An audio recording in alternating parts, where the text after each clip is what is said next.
Welcome back, everyone. Today, we're taking something totally mundane, literally the everyday footwear sitting in your closet right now, and transforming it into a massive, fascinating evolutionary mystery.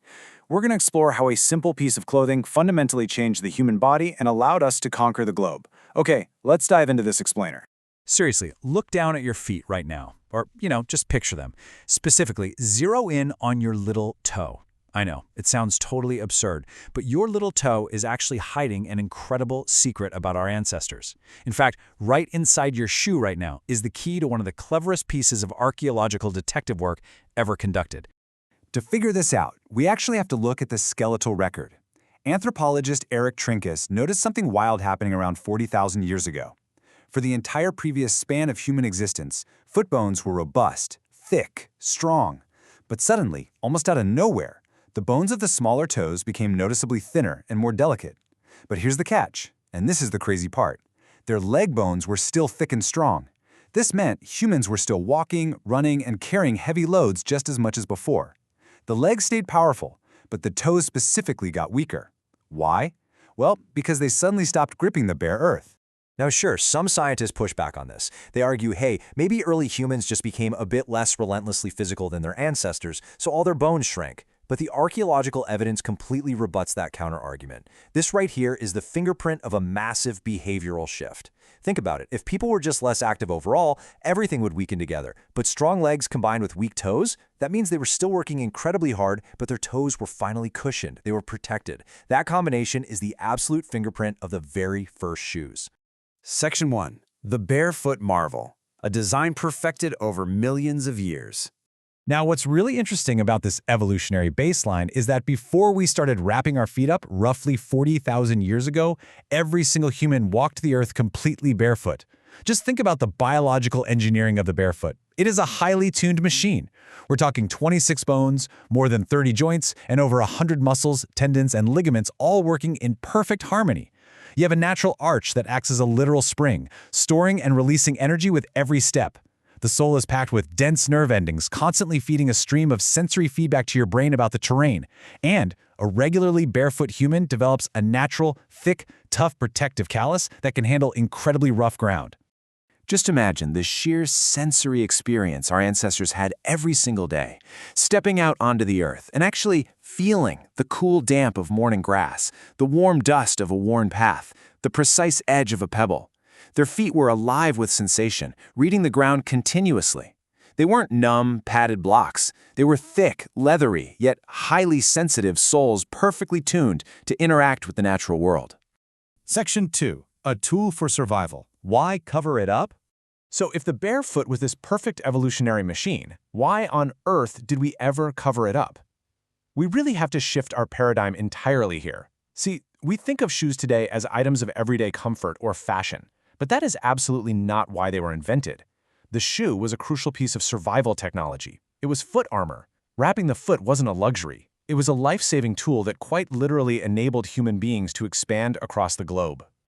The absolute biggest, most immediate problem early humans faced? The brutal reality of the cold. Remember, that toe bone evidence points to roughly 40,000 years ago, which is exactly right around the time modern humans were pushing into the freezing, punishing environments of Ice Age Europe and Asia. Now, a bare foot is incredibly tough against dirt and rock, but it is totally helpless against extreme freezing temperatures. In that world, frostbite wasn't just painful, it was a literal death sentence. If you lose your toes, you can't hunt, you can't flee danger.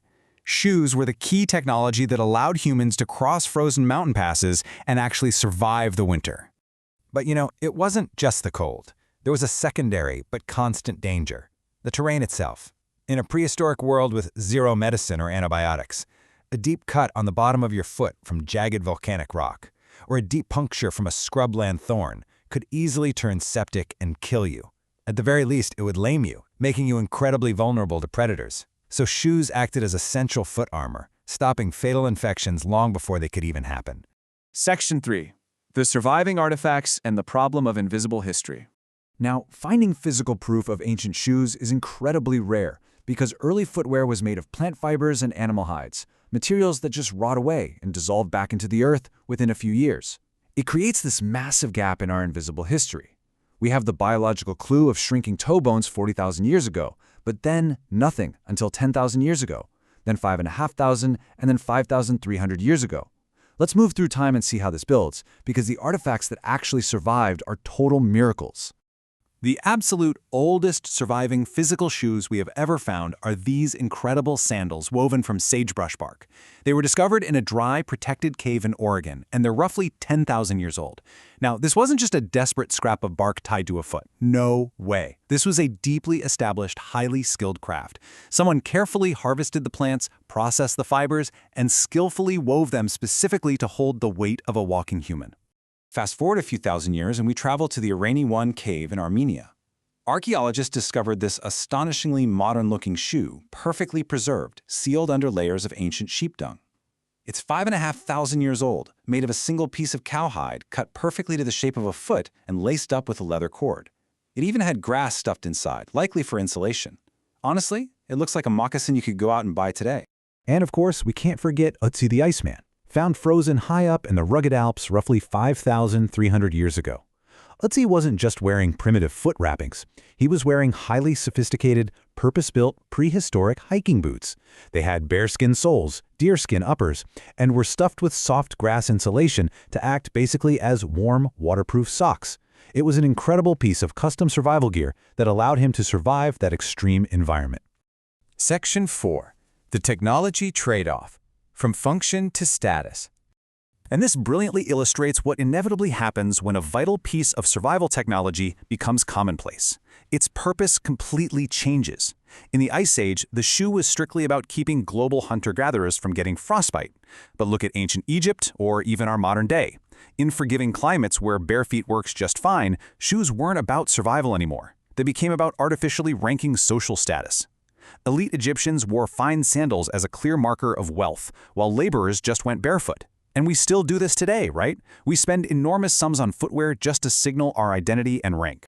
But here's the catch.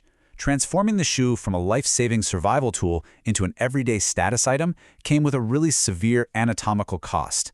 By trapping millions of years of evolutionary barefoot engineering inside stiff, padded boxes, our feet changed. The constant support actually weakened our foot muscles. The narrow fits deformed the natural shape of our toes, and all that thick cushioning completely dulled the rich sensory feedback we were meant to send to our brains. The result? A whole host of modern issues like chronic aches and fallen arches. Which leads us to a pretty funny, slightly strange modern irony. After 40,000 years of inventing ever more elaborate, structured, and expensive footwear, there's now a massive market of people buying premium, minimalist shoes. We are literally paying top dollar for shoes specifically designed to feel like wearing nothing at all, just to recapture the exact same barefoot mechanics and sensory experience that our prehistoric ancestors enjoyed entirely for free. It really highlights this overarching pattern in the human story. Like the quote says, every invention is a trade. We solve a problem, like the deadly cold, and the solution creates a new and subtler one. We protect ourselves from the harshness of the world, and by doing so, we slowly cost ourselves a little bit of the natural toughness and perfection that the world originally gave us. I really want to leave you with this lingering thought to wrap up our explainer today.